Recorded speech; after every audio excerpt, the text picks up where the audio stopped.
de ce qu'il est en train d'accomplir, de faire qui n'était pas ta volonté. Merci Saint-Esprit de nous aider, d'être avec nous, de nous donner la pensée exacte de Dieu pour ce soir, pour ce jour, au nom puissant de Jésus. Est-ce que tu peux acclamer Jésus? Alléluia. Waouh. Dis bonsoir à nos voisins. Bonsoir. Bonsoir. Bonsoir voisine, voisin. Toi qui n'étais pas là hier, bonsoir. Amen. Alléluia. Bonsoir, que Dieu vous bénisse. Amen. Bienvenue dans la maison de Dieu. Alléluia. Nous sommes exactement à notre deuxième jour de séminaire, dont le thème est « Soyez remplis de la connaissance de la volonté de Dieu ». Alléluia. Parce que Dieu est notre propriétaire. Parce que nous n'appartenons pas à un homme, mais nous appartenons à Dieu. Alléluia. Parce que certes, nos parents nous ont portés dans leur sein, mais le vrai propriétaire, c'est nous, et c'est Dieu. Alléluia. Donc c'est pourquoi nous devons savoir exactement ce que Dieu attend de nos vies, ce que Dieu a programmé, ce que Dieu a prédestiné, a prévu pour nos vies. Nous ne devons pas vivre selon nos propres ambitions. Nous ne devons pas vivre selon la pensée ou les objectifs de nos parents, mais nous devons vivre selon ce que Dieu veut. Alléluia. Donc en tant que chrétien, il est très important que nous puissions rechercher la volonté de Dieu. Et hier, nous avons tous compris que Dieu a une volonté pour nos vies. Amen. Alléluia. Amen. Peu importe qui nous sommes, peu importe la forme que nous avons, peu importe nos origines, il y a une volonté de Dieu rattachée à nos vies. Alléluia. Amen. Et nous avons aussi compris que cette volonté, Dieu l'a mise dans notre esprit. Et que le vrai nous, celui avec qui Dieu traite, ce n'est pas notre corps, ce n'est pas notre forme, mais Dieu traite avec notre esprit. Et nous avons compris selon Proverbe 20-27 que notre esprit est la lampe que Dieu a mis en nous pour nous éclairer. Alléluia. Donc si tu veux rentrer dans la volonté de Dieu, si tu veux connaître la volonté de Dieu, tu as simplement besoin d'amener ton esprit à se développer, amener ton esprit à prendre le dessus sur ton être. Et on a compris au travers de l'apôtre Paul que nous étions des esprits qui possédions une âme, habitions dans un corps. Que le vrai nous était spirituel, le vrai nous est esprit. Et c'est dans le vrai nous qu'il y a la volonté de Dieu. Alléluia. Nous avons encouragé les sœurs à ne pas trop se prendre la tête lorsqu'elles n'ont pas d'argent pour les tissages. Parce que leurs maris ne sont pas dans leur tissage. C'est vrai, nous les Français, on aime les tissages. Mais l'homme de la destinée, l'homme que Dieu a prévu, alléluia, cet homme est dans notre esprit, il n'est pas dans notre 2022, ça devient un problème pour les frères et les sœurs. Lorsqu'on n'a pas les mèches, lorsqu'on n'a pas la perruque, ça devient un problème. Parce qu'on a perdu de vue que le vrai nous, il est esprit. Il est dans notre esprit. Alléluia. Nous sommes là, venus pour te rencontrer.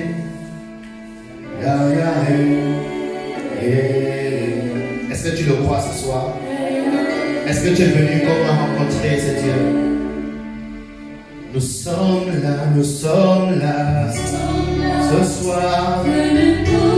Saint-Esprit, Saint-Esprit, Saint-Esprit, Saint-Esprit, Saint-Esprit, Saint-Esprit.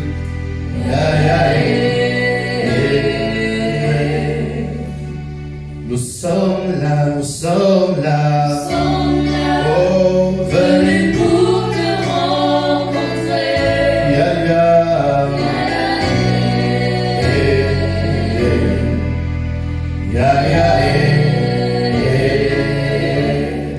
On peut s'asseoir dans sa présence. Aujourd'hui, nous voulons poursuivre. Et j'aimerais avoir votre attention.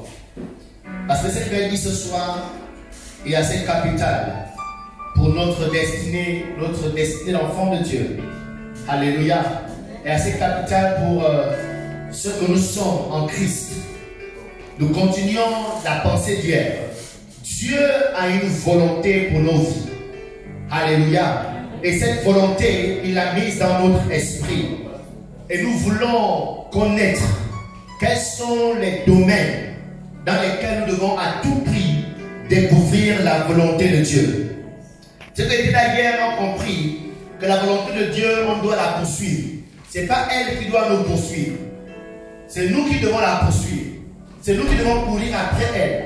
C'est qu'on parle de rechercher sa volonté. Alléluia. Dans notre devoir, en tant qu'enfant de Dieu, selon Éphésiens chapitre 2, verset 10, la Bible dit qu'on a été créé en Jésus-Christ afin d'accomplir les œuvres que Dieu avait préparées d'avance. Alléluia.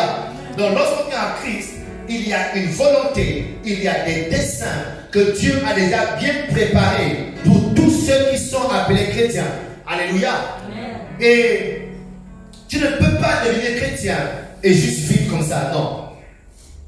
Tu ne peux pas devenir chrétien et juste marcher comme tu marchais avant, avec tes propres ambitions, avec tes propres visions. Dès que tu deviens chrétien, tu dois comprendre que Dieu a une volonté pour ta vie. Alléluia. Donc tu ne peux plus t'engager dans les choses de ce monde sans consulter ton propriétaire. Alléluia. Amen. Tu ne peux plus t'engager dans telle ou telle chose sans te rassurer que tu es dans la volonté de Dieu. Avant, tu pouvais le faire, non problème. Avant, tu pouvais, selon tes ambitions, entreprendre telle ou telle chose. Mais dorénavant, alors que tu es en Christ, je t'en supplie, recherche la volonté de Dieu. Amen. Donc, nous voulons parler des domaines dans lesquels tu dois rechercher la volonté de Dieu. Et le verset qu'on a lu, c'est Colossiens chapitre 1. Colossiens 1, verset 9. Que nous aussi, depuis le jour où nous avons été informés, Paul écrit aux personnes qui ont pris la décision de devenir chrétiens. À l'image que toi et moi ce soir. Un jour, on a pris la résolution de dire bon, trop c'est trop, j'ai trop vécu cette vie pour vivre. Dorénavant, je deviens chrétien. Dorénavant, je repars à l'église. Dorénavant, je donne ma vie à Christ. Et Paul dit, lorsqu'il a appris que les chrétiens de Colosse avaient pris cette résolution, il a écrit une lettre. Il leur a donné une exhortation. Il leur a dit, dès qu'on a appris que vous êtes devenus chrétiens, on a commencé à prier pour vous. Et la prière qu'on a émise, notre requête à Dieu pour vous, est que vous soyez remplis de la connaissance de sa volonté. Alléluia. Amen. Que vous soyez remplis. Ça veut dire que la vie chrétienne n'est pas la vie de venir à l'église, d'adorer et de partir. Dans la vie chrétienne, il y a une destinée prophétique. Alléluia.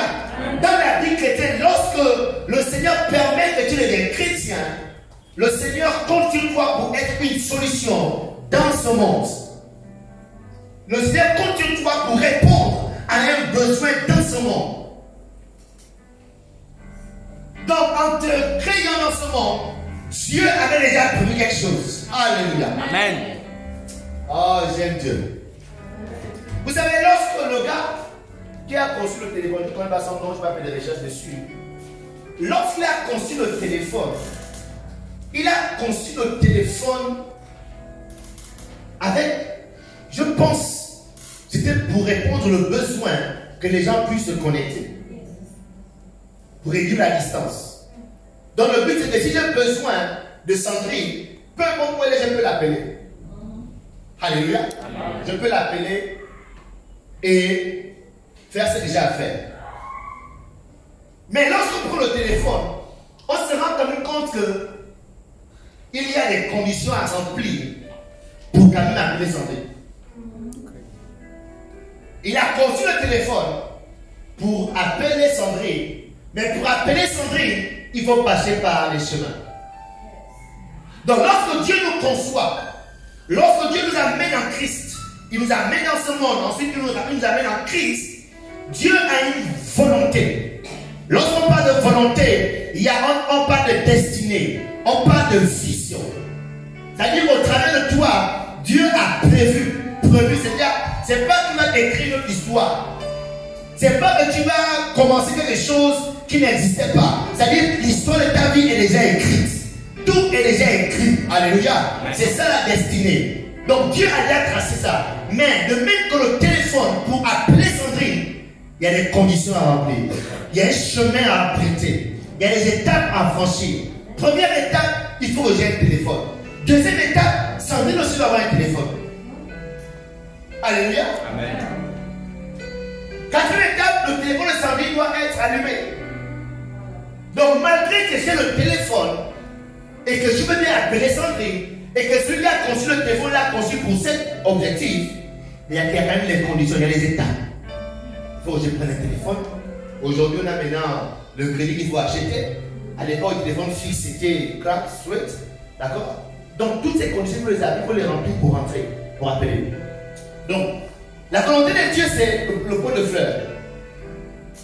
Quand on dit Dieu a une volonté pour ta vie, en fait, on voit la fin. Alléluia. On ne voit pas là où tu es. On ne voit pas là où tu es aujourd'hui. C'est la fin. C'est pourquoi la Bible dit que la fin d'une chose vaut mieux que le commencement. Mais pour arriver là-bas, il y a un chemin. Notre père, le révérend, lui disait souvent que Dieu écrit droit avec des lignes courtes. Ça veut dire que tu dois arriver là, mais Dieu peut te faire passer comme ça. Mais le plus important est que tu arrives là, peu importe le chemin. Donc peu importe ce qu'est ta vie, ce qu'elle a été, le plus important c'est que tu arrives ici. Ok? C'est pourquoi nous voulons voir ce soir les domaines de vos vies où vous devez connaître la volonté de Dieu. Parce que ces domaines sont rattachés à ce que vous devez atteindre à la fin de votre destinée. Parce que si vous échouez dans ces domaines peuvent affecter votre destination finale. Vous comprenez? Personne ne peut dire qu'il connaît exactement toute la volonté de Dieu pour sa vie. C'est pas vrai. Personne ne connaît toute la volonté. Personne ne connaît exactement le cheminement. Comment sera l'année prochaine? Comment sera dans 5 ans? Comment sera même demain? Personne. Alléluia. Personne. Donc, ce sont des étapes par lesquelles tu passes.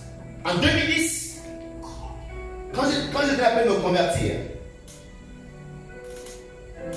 il y a une femme de Dieu qui a prophétisé sur ma vie.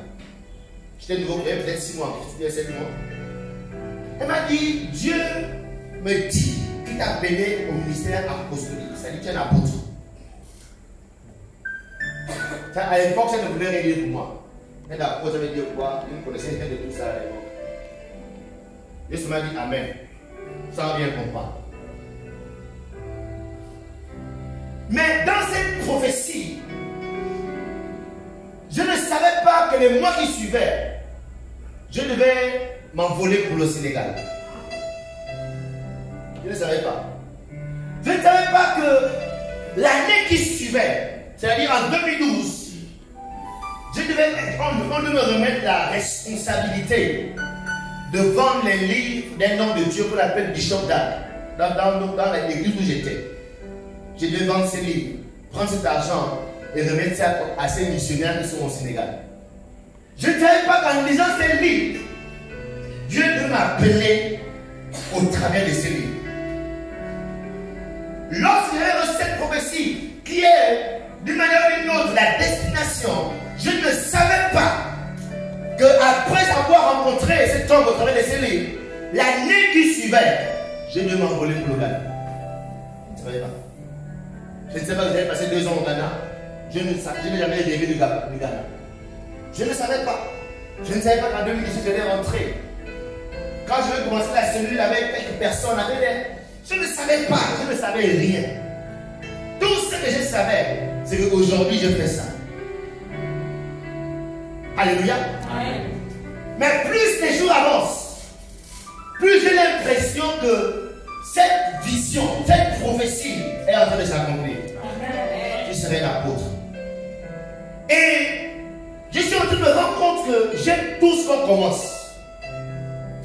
Facilement, il n'y a rien que tu peux me donner à commencer.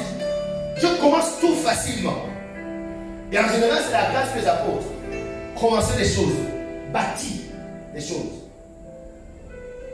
Donc, peu importe où tu peux me mettre, j'ai cette facilité de commencer les choses, d'initier. Cette facilité d'établir les choses.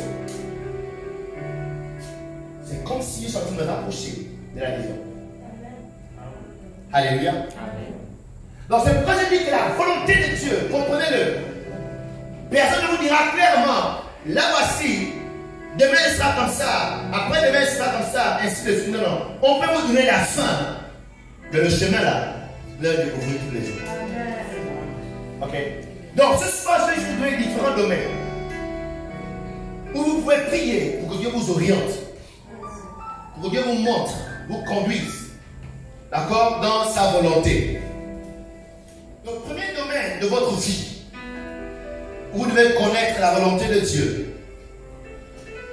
Vous devez être rempli de la connaissance de sa volonté concernant votre vocation. Vous devez être rempli de la connaissance de sa volonté concernant votre vocation. Alléluia. Amen. Dès que tu es chrétien, alléluia, tu dois commencer à te demander ce que Dieu attend de toi, ce que Dieu veut faire au travers de toi. Et dans l'église a 5 ministères. Parmi ces 5 ministères, tu dois te questionner dès que tu es chrétien, qu'est-ce que Dieu, ou bien dans lequel de ces 5 ministères Dieu attend que je puisse me positionner, ou bien Dieu a prévu que je sois. Alléluia. Dès que tu es chrétien sérieux, cette question doit commencer à tourner dans ta tête. Très important. Tu ne peux pas terminer la vie chrétienne juste chrétien qui vient à l'église dimanche. Alléluia, amen. Non. Alléluia. Non. Cette question doit commencer à tourner dans ta tête. Dieu, où est-ce que Dieu m'attend? Est-ce que je suis un prophète? Est-ce que Dieu m'attend dans le ministère pastoral? Est-ce que je suis un évangéliste? Est-ce que je suis un enseignant? Est-ce que je suis un apôtre? Et commencez à prier. Parce que si ce n'est pas dans votre tête, le jour où ce sera là, je vais rentrer. Alléluia. Moi aujourd'hui je suis rentré parce que tôt dans ma vie chrétienne, cette question commençait à bouillonner dans mon cœur. Dieu m'attend à faire quoi? Je dois faire quoi pour lui? Donc c'est le domaine concernant votre vocation. Tout chrétien a une vocation, comprenez-le. Il y a ton voisin, tu as une vocation. Si l'État ne t'embauche pas, le ciel t'embauche. Il y a une place pour toi pour le ciel. Alléluia.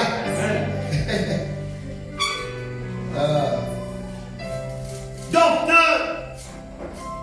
ne devenez pas prophète ou bien prophétesse, parleuse. Alléluia. Parce qu'aujourd'hui le ministère qui est un peu célèbre, prophétique. Donc tous les jeunes chrétiens, tous les jeunes prédicateurs que nous sommes, nous voulons tous être des prophètes. Parce que ça crée de la célébrité. Parce que les gens viennent beaucoup. Surtout dans nos pays africains. Ils viennent beaucoup. On est content quand on l'appelle papa. On se met à genoux, papa. Prie pour moi. Et quand on les voit à la télé, ils sont tellement bien cirés. Propres, avec les raies de coiffe. Donc nous, quand on voit, on dit waouh. Non, je suis prophète. Ne devenez pas prophétesse, mais chante. Parce que tu as vu dans la moana crier et remplir les stades. Tu dois demander à Dieu, qu'est-ce que tu attends de moi? Où est-ce que tu m'attends exactement? Tu n'es pas chante parce que tu aimes chanter. Alléluia. Tu n'es pas un enseignant ou un docteur de la parole parce propre, non, je suis enseignant. Non, non, non. Qu'est-ce que tu attends? Où est-ce que tu m'attends? Cette question doit tourner dans ma tête. Dès que tu deviens chrétien, cette question doit être présente dans ton esprit. Ne vis pas juste comme ça. Ne vis pas juste avec chrétienne comme ça et plus tu vis, tu es seulement préoccupé par le monde. Qu'est-ce que le monde? Je me marie quand? Je veux les enfants quand? Le travail c'est quand? Alléluia. Et tu as une vie bien plus que celle-là. Cette vie elle ne périt pas. C'est cette vie là qui va mourir, on va demander des comptes. Bien, marie-toi et les enfants. Mais attention, Matthieu 6, 33. Attention, Matthieu 6, 33. Cherche d'abord le royaume. Dans le royaume, il y a une volonté. Dans le royaume, tu as une vocation. Amen. Dans le royaume, Dieu a prévu que tu fasses quelque chose. Amen. Tu dois découvrir cette chose. Gloire à Dieu, tu es maçon. Gloire à Dieu, tu es électricien. Gloire à Dieu, tu es médecin. Gloire à Dieu, tu es homme d'affaires. Selon le monde. Mais je t'en supplie. Tu peux être un maçon pasteur. Tu peux être une coiffeuse pasteur. Amen. Tu peux être un docteur évangéliste. Alléluia. Ta vocation céleste doit être au-dessus. On doit dire c'est un pasteur docteur. C'est un pasteur peintre. C'est une coiffeuse évangéliste. Alléluia. Amen. Donc nous avons le double manteau. Quand tu te présentes, parce que c'est vrai que ce n'est pas tout le monde qui est appelé à diriger l'église. Ce n'est pas tous qui sont appelés à être derrière la chair à plein temps, comme pasteur, comme dirigeant, comme leader. Mais tous nous avons la vocation de pouvoir servir Dieu dans les différents ministères. Alléluia. Amen. Il y a 5 ministères. Donc parmi ces 5 ministères, tu as ton ministère à l'intérieur. C'est pas réservé à une catégorie de personnes. C'est réservé à tous. Un poste, voilà. Il y a un poste. Il y a un poste que Dieu a préparé pour toi d'abandonner des dons aux hommes. Là, on nous présente les 5 ministères. Il a fait les uns comme apôtres, les autres comme prophètes, évangélistes, pasteurs, docteurs. Donc, ces 5 ministères sont les 5 grands postes. Les 5 grands postes qui existent dans le royaume de Dieu. Alléluia. Amen. Tu peux être membre de la sécurité, mais tu es apôtre. Ça n'a rien à voir. Tu peux être chantre, mais tu es évangéliste. Amen. Alléluia. Amen. Toutes les autres activités de l'église n'ont rien à voir avec ta vocation. Amen. Tu peux être caméraman, mais tu es caméraman enseignant. Amen. Caméraman, c'est pour répondre aux besoins de l'église, de l'église physique. Mais spirituellement, tu es un enseignant. Spirituellement, tu es un prophète. Tu es une prophétesse. Ne n'intègre pas le groupe chant parce que tu aimes chanter. Rassure-toi que Dieu t'attend à l'instant T dans le groupe chant. Ok? Ne deviens pas chanteur même quand le pasteur te dit deviens chanteur. Quand je dis deviens chanteur, va prier aussi. Je dis pasteur, ok, j'ai compris, je vais prier. Mais en même temps, moi quand je dois devenir chanteur, c'est pas pour dire, je connais aussi. Donc, prie bien. Parce qu'il faut que tu aies la conviction. Amen. Dieu, si tu as parlé à ton serviteur, tu es là le combien. Sinon, ton serviteur c'est un blagueur.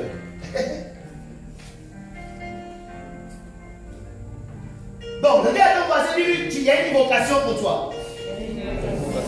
Dieu a une vocation pour toi. Alléluia. Amen. Donc, quand vous commencez la vie chrétienne, il n'y a pas de problème. Tout ça, on peut négliger.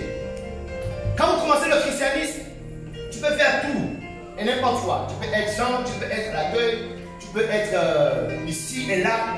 Mais plus tu deviens mature, plus tu grandis, cette affaire de vocation devient sérieux. Plus tu te développes spirituellement, cette affaire de vocation, ça doit devenir clair pour toi. Alléluia. Parce que le temps est court. Tu dois accomplir ta destinée. Et le couloir que Dieu a tracé pour toi, c'est le couloir prophétique, peut-être, évangéliste. Donc, tant que tu ne rentres pas pleinement dans cette vocation, d'accord? Comment vous appelez ça? Les missions, les frais d'émission qui sont derrière. Hein? Tu vas aussi en bénéficier. Ok? Donc, un enfant, c'est comme un enfant. Un enfant qui se réveille le matin. Ok? Un enfant qui se réveille le matin. Bon, tu les enfants à la maison. Quand il se réveille, il y a deux choses. Soit il va dehors, il va jouer avec le sable. Il s'assoit là, il joue avec le sable. Soit, quand il se réveille, il devient des scènes. Il est sur la télé. Bon, c'est un enfant. C'est comme pour un enfant chrétien. Tu es bébé spirituel. Tu viens de connaître Christ. Quand tu viens à l'église, bon, tu veux tout faire. C'est-à-dire, tu n'as pas d'objectif. Tu veux juste être là où on a besoin de toi. Il n'y a pas de problème. Mais l'adulte de la maison, moi quand je me réveille, je ne pense pas à la télé, je ne pense pas à m'asseoir dehors et je vais jouer avec le sable. Non, j'ai trop de problèmes. Allez perdre mon temps devant le sable, il y a trop de problèmes dans la tête. Je me réveille, je m'assois devant la télé. D'accord? Un adulte normal ne peut pas se réveiller et s'asseoir devant la télé et s'appeler les dessins animés. Un adulte normal. Un adulte normal, pour l'enfant c'est normal. Il aille jouer dehors, ça permet à son corps de se développer. D'accord? Ça permet à son psychique de se développer. Le fait de jouer, de découvrir des choses, c'est normal. C'est normal pour l'enfant de rester au lit jusqu'à 9h, 10h. C'est normal. Parce qu'il faut beaucoup de sommeil pour se développer. Mais pour l'adulte, c'est anormal. C'est anormal que tu restes au lit jusqu'à 10h. Dis à Grace, c'est pas normal. Tu es un adulte que tu dors jusqu'à 10h. 10h, tu es encore allongé sur le lit. C'est pas normal. Tu as un problème. Tu as un problème. Tu as un problème. Et en général, les esprits qui aiment garder les gens en lit, ce sont les esprits de pauvreté. Sois délivré de tout esprit de pauvreté ce soir au nom de Jésus. Donc c'est normal pour l'enfant de rester au lit longtemps. Moi, dès qu'il est 5 heures, je stresse. Quand je me réveille, il est 5 heures. Parce que la journée est tellement courte, il y a tellement de choses à faire. De rester au lit jusqu'à 5 heures, j'ai l'impression que j'ai péché. Alléluia. Ça me dérange. Ça me dérange. Et spirituellement, tu ne peux plus venir à l'église et puis tu es là, tu t'ennuies. Oh, on va faire ici. Non. Ça doit te déranger, Seigneur, je dois faire quoi? Qu'est-ce que tu attends de moi? Oui, je suis la croix pour l'instant. Mais quelle est ma vocation? Oui, je suis l'accueil, je suis au niveau des Lévites. Mais quelle est ma vocation? Pendant que tu es l'accueil, tu dois chercher ta vocation. Parce que si tu ne cherches pas, Dieu, il aime cacher les choses. Et Dieu se laisse trouver seulement par ceux qui cherchent. Ça veut dire que tu peux avoir une vocation dans ta vie. Tant que tu ne cherches pas, tu vas finir ta vie sans jamais rentrer. Dieu ne va jamais te forcer. Alléluia. Parce que Dieu, lui, il aime cacher des choses. Et nous, notre rôle, c'est de découvrir. Et la Bible dit que Dieu laisse trouver ceux qui cherchent. Donc cette séminaire a pour but de vous ouvrir les yeux. Ne restez pas juste concentré sur je ne sais pas quoi manger. J'ai faim. Je veux me marier quand? Je veux travailler quand? Vous savez, vous êtes des chrétiens. Vous avez une vie. Ça passe par la vie du manger. Ça veut dire que vous ne vivrez pas de pain seulement. Mais il y a une autre vie spirituelle. Et cette vie est prioritaire. Donc arrêtez-vous, commencez à chercher. Clara, prie. Dieu, ça fait tant de temps que je suis dans l'église. Qu'est-ce que dans le monde? Évangéliste, prophétesse, pasteur, docteur, c'est-à-dire enseignant. Qu'est-ce que dans le monde? Apôtre. Tu as fait quoi? C'est quel est mon couloir? Il faut le demander. Pas juste avoir le goût d'aimer Dieu comme ça. Le goût de venir à l'église. Prier. Parce que si vous ne trouvez pas, si vous ne trouvez pas, vous serez oisif. Mais dès que tu commences à chercher et que tu rentres dans ça, tu verras comment ta vie chrétienne, tu vas devenir plus concentré. De même que la nuit, quand il se réveille le matin, il est concentré. Souvent, il y a des adultes, quand ils se réveillent, ils s'assoient dans un coin de la maison. Tu vas y attendre la tête. Parce que ça chauffe, il sent que les choses l'attendent. L'enfant, quand il se réveille, il court partout dans la maison. Il n'y a aucun problème. Il n'y a aucune préoccupation.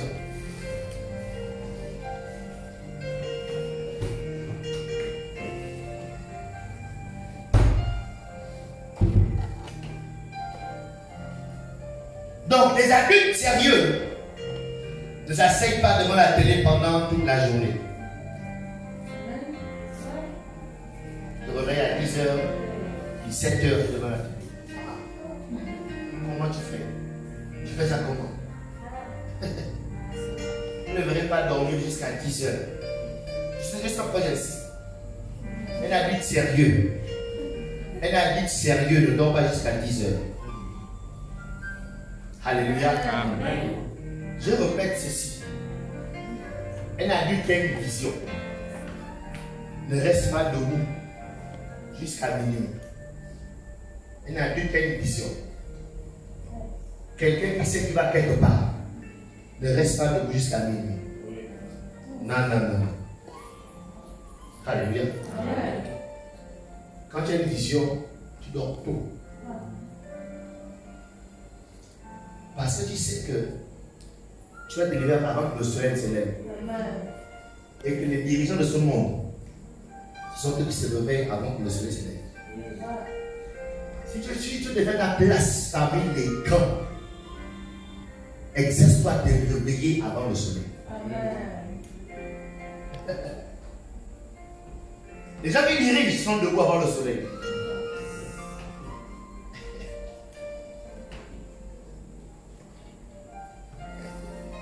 Recherche la volonté de Dieu concernant ta vocation. Lionel, il y a une vocation de Dieu sur ta vie. Et l'apôtre Paul, il pouvait le signifier. Dans plusieurs de ses lettres, on a 1 Corinthiens 1, verset 1. Paul, appelé à être apôtre de Jésus-Christ, il ajoute par la volonté de Dieu. 2 Corinthiens chapitre 1 verset 1. Paul, apôtre de Jésus-Christ, par la volonté de Dieu. Éphésiens 1 verset 1. Paul, apôtre de Jésus-Christ, par la volonté de Dieu. Colossiens 1 1. Paul, apôtre de Jésus-Christ, par la volonté de Dieu. Alléluia. Alléluia. Donc, ne rentre pas dans le ministère prophétique par buzz. Parce que tu aimes bien voir les prophètes tels. Tu peux aussi devenir prophète. Non, non, non. Demande, Seigneur, quelle est ta volonté pour ma vie dans ce domaine? Alléluia. Amen. Que Dieu vous donne de découvrir votre vocation au nom de Jésus. Amen. J'espère que vous comprenez l'importance de découvrir la volonté de Dieu pour votre vie concernant votre vocation. Très important. Très important. Et j'essaie de vous sortir des problèmes de ce monde. Alléluia. J'essaie. Parce que je sais qu'il y a beaucoup d'attentes par rapport à vos problèmes du monde. Mais j'essaie de vous sortir. Oubliez les problèmes du monde. Il y a une vocation spirituelle. Amen. Alléluia. Vous avez une vie spirituelle chrétienne. Et dans cette vie spirituelle chrétienne, il y a une vocation. Donc oubliez tant soit peu vos problèmes et cherchez à résoudre les problèmes de Dieu. Et Dieu va résoudre vos problèmes. Deuxième domaine de votre vie, dans lequel vous devez être rempli de la connaissance de sa volonté, c'est concernant vos épreuves et vos tentations. Concernant vos épreuves et vos tentations.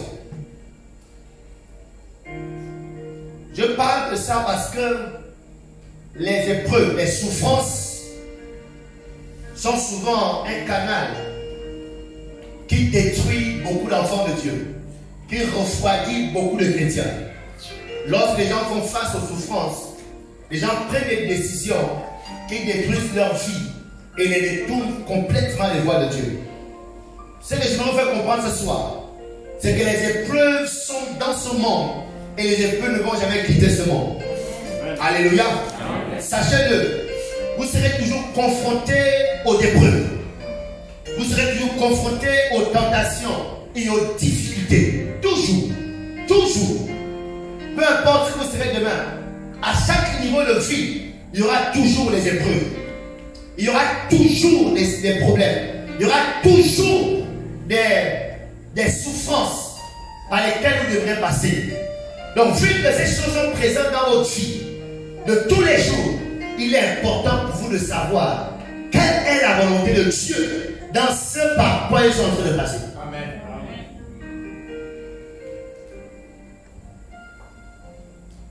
Alléluia. Amen. Donc, il y a des épreuves que vous combattez pour combattre. Ce ne sont pas toutes les épreuves qu'on combat. Ce ne sont pas toutes les épreuves où on lit les démons. Ce ne sont pas toutes les souffrances où il faut faire des combats spirituels. Parce qu'il y a des souffrances derrière lesquelles il y a des desseins de Dieu.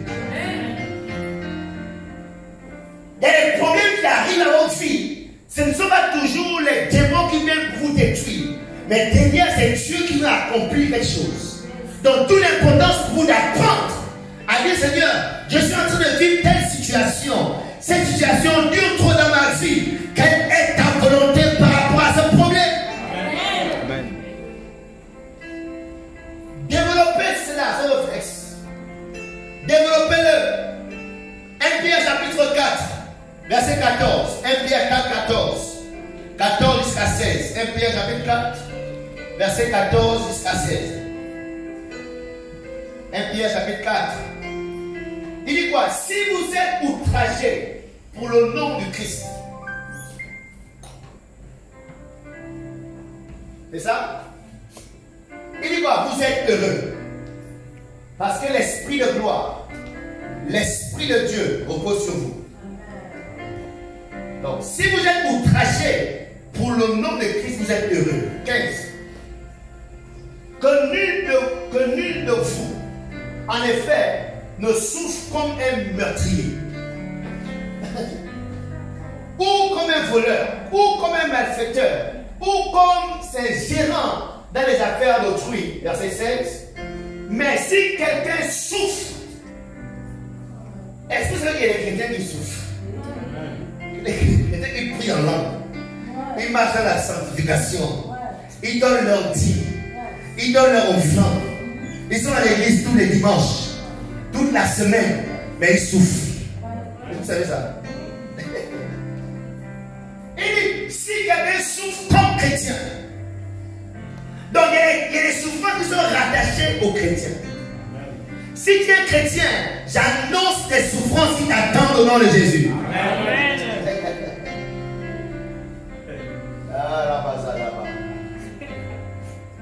Que tu dis amen ou pas, c'est ça? C'est la Bible qui dit. Si quelqu'un souffre comme chrétien, qu'il n'en ait point honte. Waouh! Donc si en tant que chrétien, parce que je suis chrétien, j'atteins 50 ans sans me marier, la Bible dit, il n'est pas honte. Il n'est pas honte. Parce que tu te préserves. Parce que tu vas t'engager avec n'importe qui. Parce que tu vas être là où Dieu ne t'attend pas. À cause de ça, 50 ans arrivé, tu ne t'es pas marié. La Bible dit, il n'est pas honte. Parce que tu es chrétien. Que cela t'est arrivé. Il n'est pas honte. Il n'est pas honte que dans une entreprise, les autres ont des promotions parce qu'ils font des canapés. Toi, tu n'en fais pas parce que tu es chrétien. Depuis des années, tu ne bouges pas de ton poste. Depuis des années que tu salaires 250 000. N'est pas honte. Alléluia. Il dit quoi? Et que plutôt, il glorifie Dieu à cause de son nom. Amen.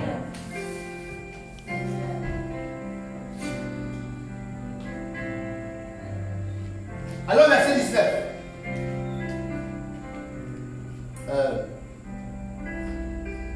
prends une bouteille de jus durant la semaine. Il dit quoi? Ainsi que ceux qui souffrent selon... Oh, est-ce qu'on va dire ça ensemble? 1, 2, 3. Ainsi que ceux qui souffrent selon la volonté de Dieu, connaissent leur âme Est-ce que vous savez qu'il y a des gens qui souffrent parce que Dieu veut qu'ils souffrent? Est-ce que vous savez qu'il y a des gens qui souffrent pas parce qu'ils ont péché? Pas parce qu'ils ont été rebelles à Dieu. Parce que la souffrance, c'est soit ta désobéissance à Dieu t'amène à souffrir. Est-ce que vous savez ça? Qu'il y a des gens qui souffrent parce qu'ils ont désobéi à Dieu. Mais regardez, il y a des gens qui souffrent aussi parce qu'ils ont obéi à Dieu.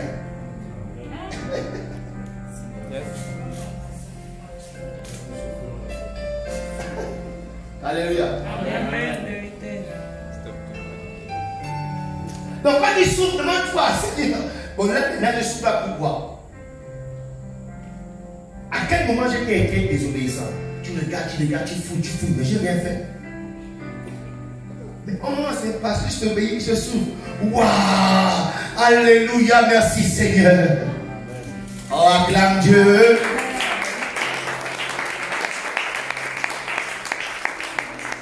La souffrance de Dieu est plaisante. Oh, moi j'aime souffrir pour Dieu. Quand je sens une souffrance, que non, parce que je suis en train de faire ce que Dieu veut, je suis dans sa présence, je pleure. Oh, je pleure. Quand ils sont de là, je suis content. Waouh! Ça veut dire que j'ai ajouté un plus qui s'est ajouté spirituellement. Là-bas au ciel, il y a un plus qu'on a ajouté dans ma banque céleste. J'ai une idée au ciel qui est en train de se construire. Plus je souffre sur terre, parce que j'obéis à Dieu, plus ce sont les briques qu'on est en train d'ajouter dans ma maison du ciel. Amen. Alléluia. Amen. Donc quand il y a une situation dans ta vie, maman, avant de commencer à bombarder, à lier le diable, demande-toi actuellement, je souffre pourquoi? Amen. Je suis malade pourquoi? Je suis sans emploi pourquoi? Amen. Je suis célibataire pourquoi? J'ai été blessé pourquoi? Est-ce que c'est parce que j'ai été désobéissant? Si oui, réponds-toi. Parce que souvent, on fatigue les pasteurs. Oh pasteur, j'ai un problème. Tu m'as prié pour moi. Je comprends. Elle sait très bien. Elle sait parce qu'elle est rebelle à Dieu. Je ne sais pas ce qui m'arrive. Je m'as prié pour moi. Et nous, on vient là avec des compassions. Oh ma papa, le nom de Jésus. Voilà. Dieu, c'est bon, c'est fait. Elle m'a fait. Déjà fait ça, je l'ai fait.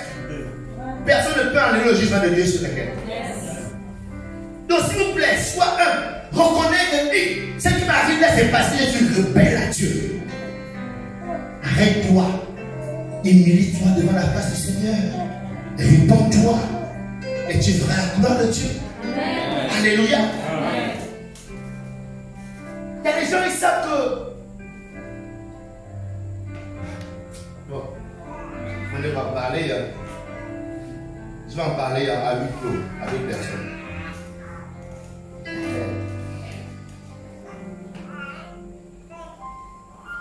Donc la souffrance n'est pas toujours synonyme de péché. Ton état actuel de maladie, de célibat, quoique le célibat n'est pas tant, bon, ça dépend. Si tu es dans une souffrance et l'autre ce n'est pas. Si le célibat est une souffrance pour toi, ce n'est pas toujours synonyme de péché. Souvent Dieu le veut. Souvent il y a une volonté de Dieu derrière. Cette maladie qui ne part pas, souvent Dieu le veut. Mais il faut savoir pourquoi Dieu le veut. Qu'est-ce que Dieu veut faire derrière ça? Alléluia. Amen. Nous temps là, des plages là. C'est une mauvaise idée de mettre la manche à main. Si j'ai l'impression que ça me parle, ping ping. Oh my God. Donc, recherchez la volonté de Dieu dans tout ce qui vous arrive, les amis. Recherchez toujours la volonté de Dieu. Demandez pourquoi cette maladie, pourquoi vous souffrez, pourquoi cette trahison, pourquoi cette trahison, pourquoi cet homme t'a quitté, pourquoi cet homme t'a trahi, derrière. Souvent Dieu est derrière. La dernière fois, on a prêché le trimestre dernier. Nous avons parlé de la déloyauté et la loyauté. De pourquoi, du danger de ceux qui quittent l'assemblée. Pourquoi les gens quittent l'assemblée. Le danger qu'il y a derrière, le mal qui est fait derrière. Le fait de voir les gens partir des assemblées. Mais la vérité est que souvent Dieu veut que les gens partent. Amen. Souvent c'est la volonté de Dieu que les gens partent. Amen. Souvent. Mais en tant que leader, ça te fait mal. Tu dis, oh pourquoi Seigneur? Souvent Dieu le veut. Et Dieu le veut souvent parce qu'il veut simplement que tu ressembles. C'est que lui ressemble à ses enfants de quitte. C'est pourquoi Jésus a pris la parabole du fils prodigue. Parce qu'il voulait expliquer ce que le Père ressent lorsqu'on parle, lorsqu'on se détourne de ses voies. Souvent Dieu permet que les gens te laissent pour que tu ressentes ce qu'ils ressentent aussi. Souvent, Dieu le permet. Donc avant de lier, assieds-toi. Quelle est ta volonté? Quelle est ta volonté? Quelle est ta volonté? Donc, ne te cache pas trop vite. Ça, c'est l'erreur que certains font. Dès que leur vie tourne en rond, dès que la vie n'évolue pas, dès qu'une situation bloque leur existence, trop vite, on se cache derrière les boucs émissaires.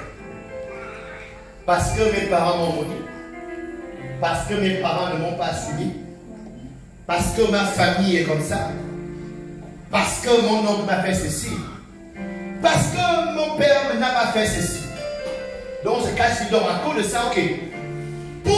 Vu que mon père n'a pas fait ceci, voilà, je peux ici comme ça là. Mon père, alors que les pères des autres, ils ont fait pour eux. Mon père n'a rien fait pour moi.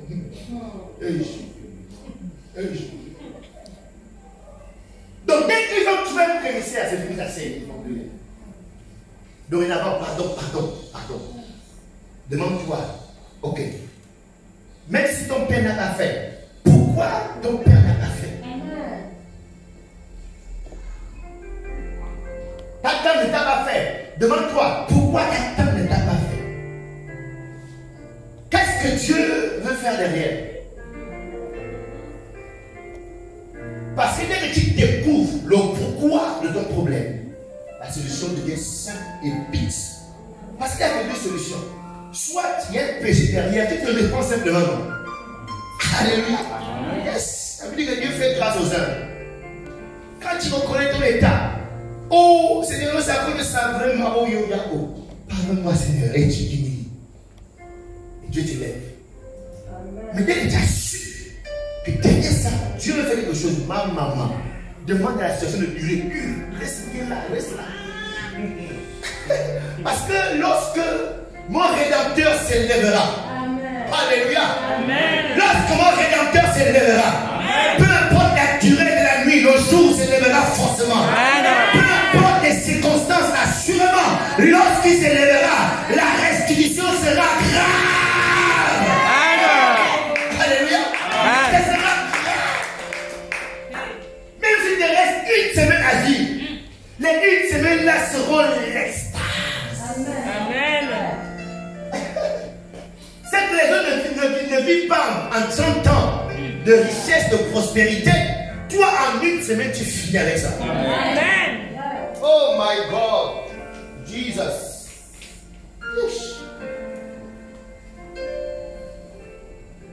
Ce matin, je suis en train de conduire une grosse voiture qui n'est pas ma voiture. Bon, c'est une voiture mécanicienne d'un ministre qui est au garage chez lui. Ma voiture au garage. Les mecs comprennent avoir la voiture là pour la journée. Je conduisais après un mois de nuit.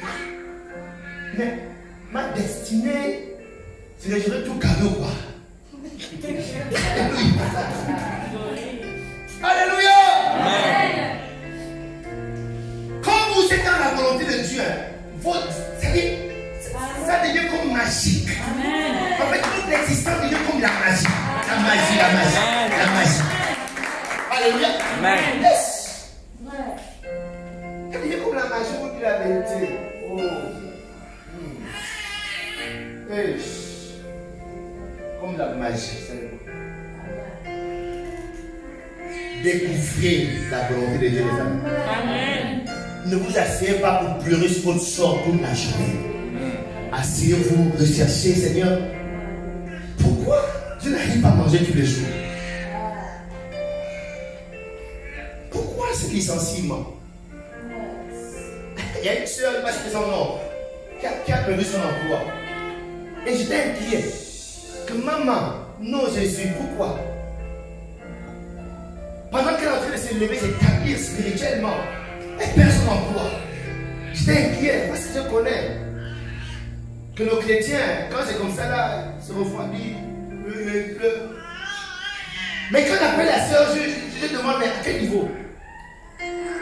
La soeur, les réponses étaient terribles. Oh non, je priais, Dieu m'a dit ceci. Je méditais, Dieu m'a dit ceci. Et à chaque fois, sa présence à l'église n'a même pas un peu bougé. Son zèle pour le service n'a même pas un peu bougé. Pourquoi? Parce que dans ta souffrance, dans ton épreuve, quand tu connais la volonté de Dieu, ton épreuve devient un moteur qui te motive encore. Parce que pour nous, le problème, on sait que quand tu n'as pas d'emploi, c'est les problèmes. Hein, c'est la lamentation, c'est la tristesse, hein, tu es fauché, tu vas faire comment? C'est ça la logique de l'homme. Alléluia. Alléluia. Lorsque Dieu a pris son peuple d'Israël, lui demandant de traverser au désert, le désert, il n'y a rien au désert. Il n'y a rien au désert, les hommes. Ils ont fait 40 ans. 40 ans. Parce que c'était la volonté de Dieu qui passe par le désert. Dieu devait se dépouiller à ce qu'il mange, qu'il boive, qu'il dorme, qu'il soit protégé chaque jour. Et la Bible dit le matin, il y avait la colonne de nuée qui était là. Le soir, c'était le feu qui était là autour de nous.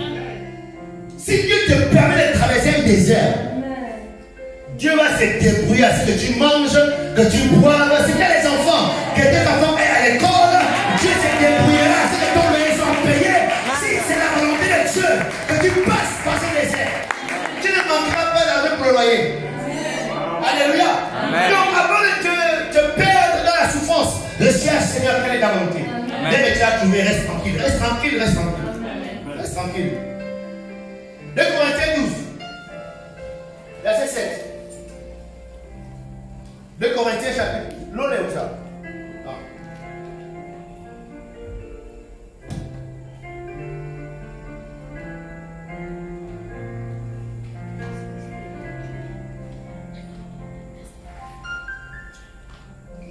Là ici on voit un homme plus spirituel que nous tous. Plus point que nous tous. Cet homme-là, je l'aime beaucoup. Et tous les chrétiens l'aiment. Tous les chrétiens aiment cet homme. Et il avait un réflexe. Le réflexe qu'il avait développé, c'était de rechercher la volonté de Dieu dans tout par quoi il passait. Et dans ce verset, il dit: et pour que je ne sois enflé d'orgueil. Pourquoi? Parce que l'apôtre Paul, parmi les 12, parce qu'il était parmi les 12, il est celui qui a implanté plus d'églises. 2, c'est celui qui a formé plus de disciples. 3, les révélations qu'il a eues étaient extraordinaires, plus que les autres.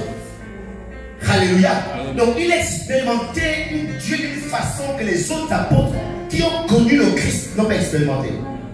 Donc là, il avait un problème dans son corps. Il était malade. Certains disent qu'il était épileptique.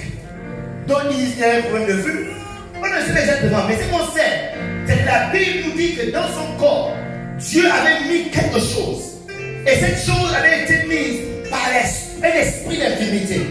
Donc voici l'apôtre Paul, un homme moins, qui avait dans son corps un démon. Un esprit d'infirmité. Et il a expliqué en disant, c'est parti.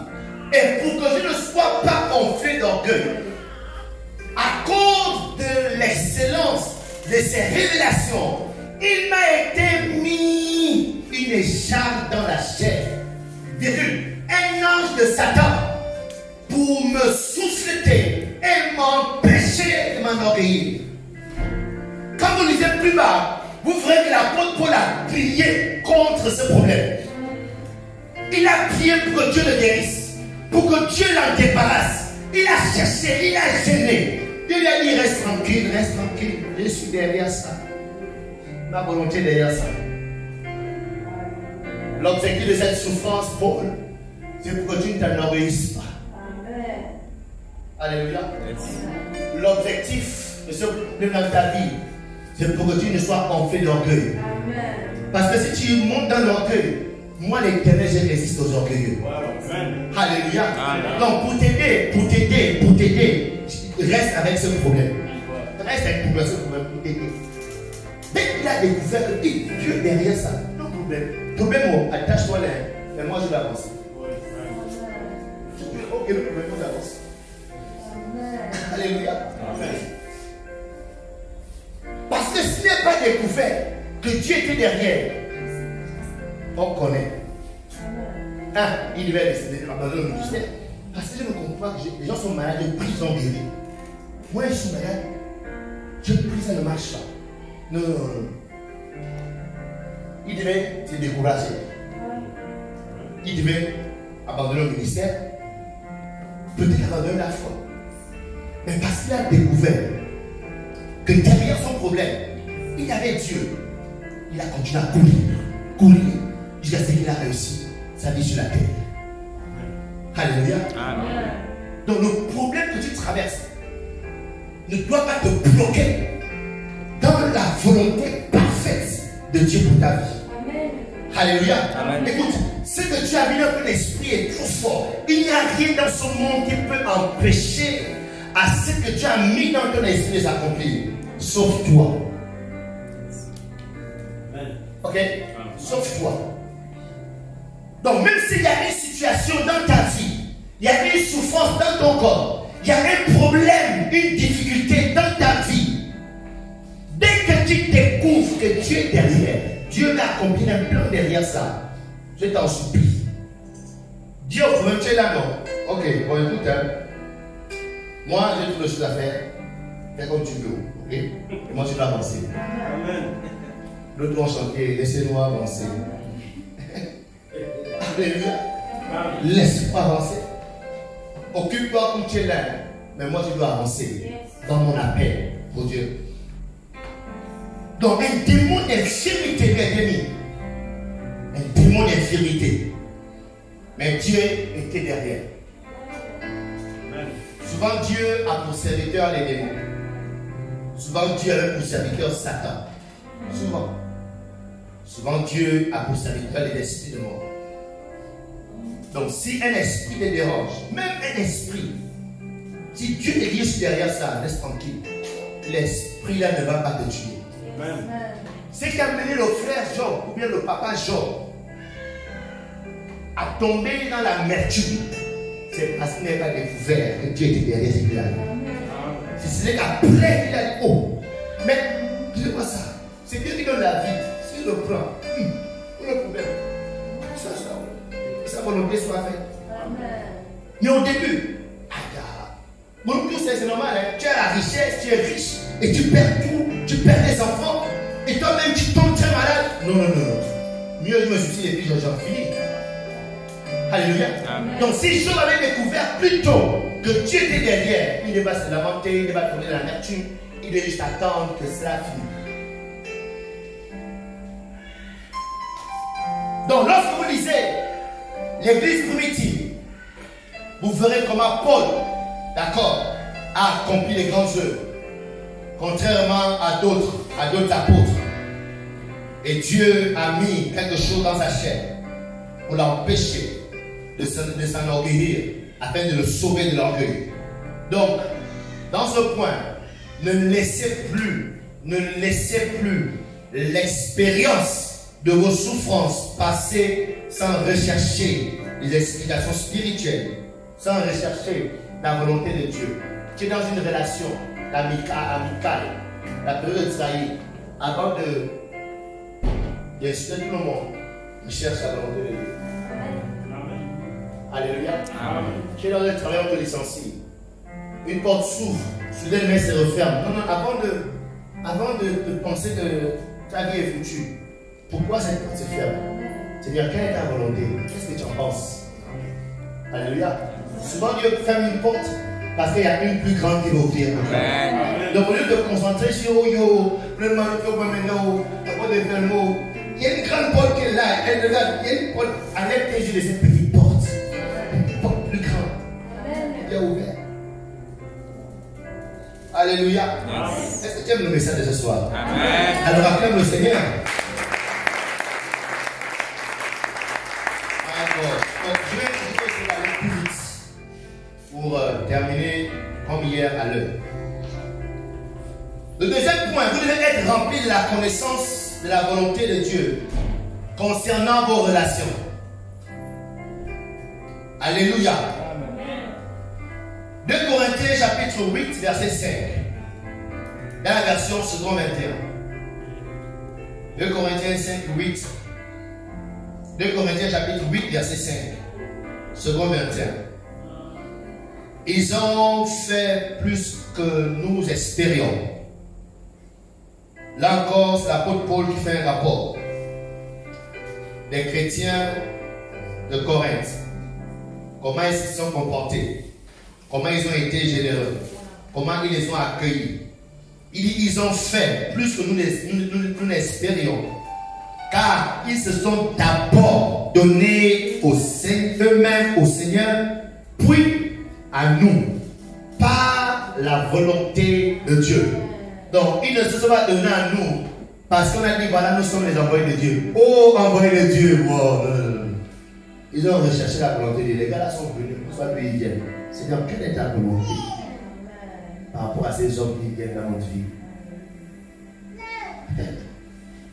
Donc, en se donnant à Dieu, il fallait consulter Dieu. Quelle est ta volonté? Ces gens sont venus, ils disent quelle est ta part? Quelle est ta volonté? Et quand ils ont découvert la volonté de Dieu, ce qui explique dans leur comportement, ils se sont donnés maintenant à eux. C'est-à-dire qu'ils se sont maintenant liés. Ils les ont maintenant acceptés comme étant hommes de Dieu. Amen. Alléluia. Amen.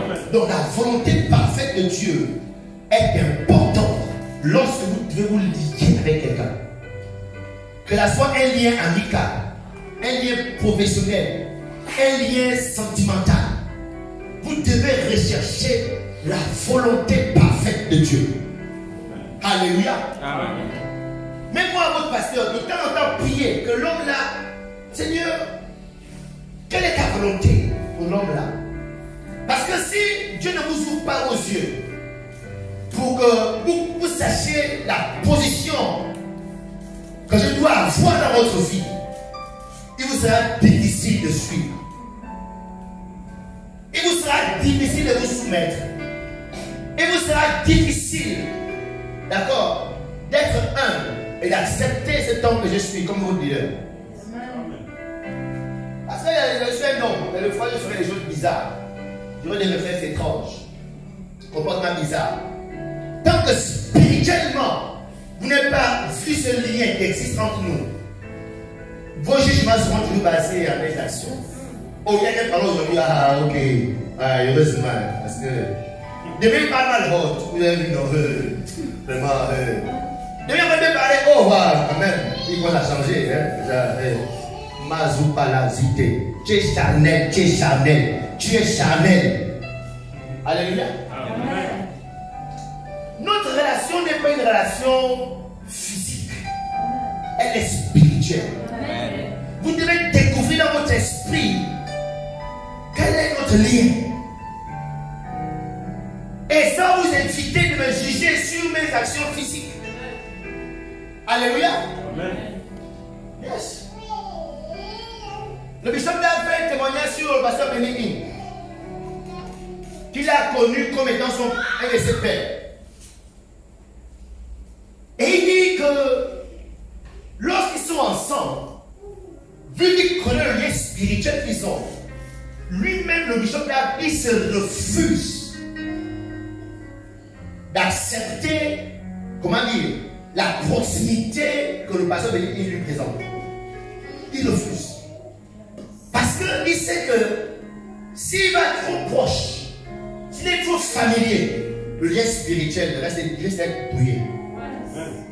Et il risque de découvrir l'homme qu'il est.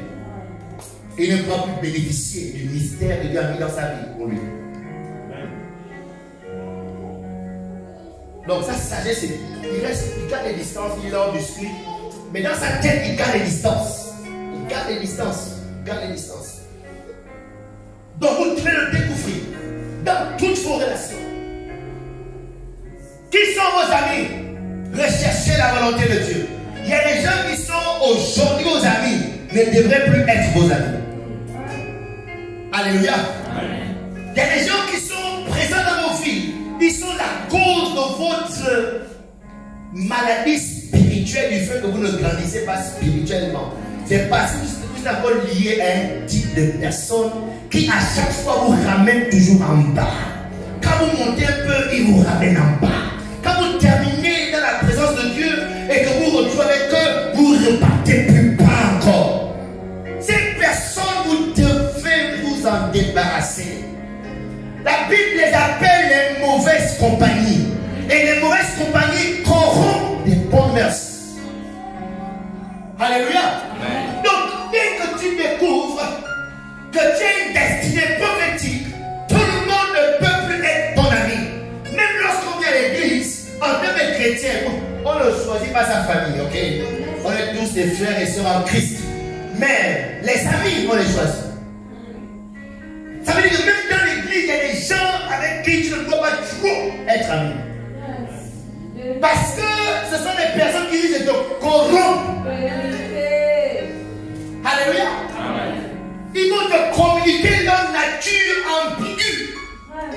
Et tu as vu une vie chrétienne aussi ambiguë. Tu ne comprendras pas. Tu t'épanouissais, tu t'essaimes. Mais dès que tu les as embrassés, tu commences à voir les choses différemment dans l'église. Parce qu'ils t'ont ouvert les yeux. Tu as vu ça, tu as vu ça, tu as vu ça, tu as vu ça, tu as vu ça. Donc du coup, spirituellement, au lieu de prier, de jeûner, d'être là, de profiter de la présence de Dieu, pendant même quand tu fermes les yeux, tu prends un regard. Et il te dit non, non, non. Regarde bien, regarde bien. Alléluia. Soit, quelle est ta volonté, Seigneur, avec cette soeur, ce frère? Amen. Très important. C'est pas tout le monde qui doit être ton ami. C'est pas tout le monde qui doit être ton confident. Au quartier, même si c'est un ami d'enfance. Alléluia. Amen. Tu n'es plus de ce monde. Tu n'es plus de ce monde. Tu n'es plus des amis d'enfance. J'ai dit, tu n'as plus des amis d'enfance. Tu n'es plus de ce monde. Tu n'es plus de ce monde. Amen. Le Seigneur t'a sorti de ce monde. Amen. Et je suis très sérieux, les amis. Si vous pouvez réaliser la véracité de votre vie spirituelle, combien cette affaire est sérieuse. Moi j'ai beaucoup de mes amis qui me répondent souvent. Amis d'enfance. Depuis que j'ai 12 ans, on se connaît. On a appris à finir le chant ensemble. Je les croise. Mais quand je les croise, je sens qu'on n'y a plus rien à voir avec nous. Écoutez, c'est pas parce que je suis pasteur. Oh non, c'est normal, c'est le pasteur. Mais ça sont des chrétiens, excusez-moi. Mais je ne le dis pas. On dit encore que le gars font là, il laisse les autres. Mais ça pue dans ma bouche de dire ça. J'ai dit. Non, je ne le dis pas. Alléluia. Amen. Donc, il n'y a plus d'amitié d'enfance. Surtout quand tu sais que cette amitié-là t'amène encore en bas. Si c'est une amitié qui t'amène à plus haut, nos problèmes. Nos problèmes. Soyez amis. Oh, mon téléphone c'est off. Projet, éteins ça, mon téléphone. Je finis mon message aujourd'hui. Ah ben, le petit